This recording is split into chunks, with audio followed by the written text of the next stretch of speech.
Asante. Nani aliye baba yako katika masuala ya kiroho? Nani baba yako wa kiroho? Kitabu ni cha Mathayo 23 mstari wake ni wa 8, inasema hivi.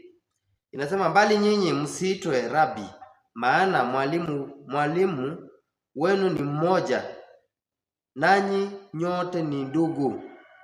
Mtu asikuite mwalimu mkuu, mfunzi mkuu. Watu wa Mungu wanaambiwa kwamba msiitwe rabi, kwa maana aliye rabi ni mmoja, ambaye ni mmoja tu, aliye mbinguni, nanyi nyinyi nyote ni madugu. Ikifika na masuala ya imani ni kwamba mimi ni ndugu, mchungaji ni ndugu,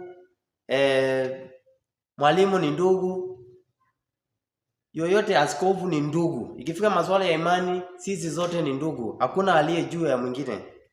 Mstari wa 9 inasema hivi, wala msimuite mtu baba, maana baba yenu ni mmoja,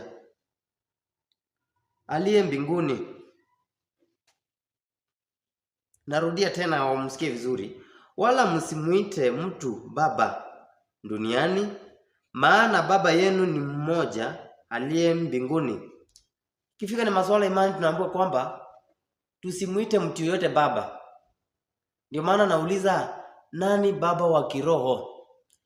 Masikifika ni masuala imani, imekuwa kwamba mtu anasema kwamba mchungaji anasema kwamba mjue kwamba mimi ndio baba yenu wa kiroho. Na kama mtakuwa mnaniletea chai wakati mnakuja kuangalia baba yenu wa kiroho, sitaendelea na kuwasafu. Kama mtakuwa mnaniletea kitu ya kukula na kitu ya kuvaa, sitakuwa na wasafu, kwa maana mimi ni baba yenu wa kiroho. Kwa maana mimi ni baba yenu wa kiroho. Kama vile mnaendanga mkifanya shopping kwa baba yenu wa kimwili, pia mimi baba yenu wa kiroho nataka mkuje hivyo. Hiyo ni shetani. Hakuna mtu yeyote katika masuala imani ambayo tumeruhusiwa kwamba duniani tumuite baba. Ninajua saa hizi kuna wengine tumewatengenezea jina, tunaitwa baba wa taifa. Ama huyu ni baba yetu wa taifa. Na kwa hivyo akiwa ni baba ya taifa, inatupasa basi tumheshimu. Inapasa basi Kenya amesema tusikie. Ikifika na masuala ya imani, hakuna mtu yoyote ambaye tunafaa kumuita. Tunaye baba mmoja ambaye aliye mbinguni peke yake. Ikifika na masuala ya kiroho, baba wa kiroho hako mbinguni.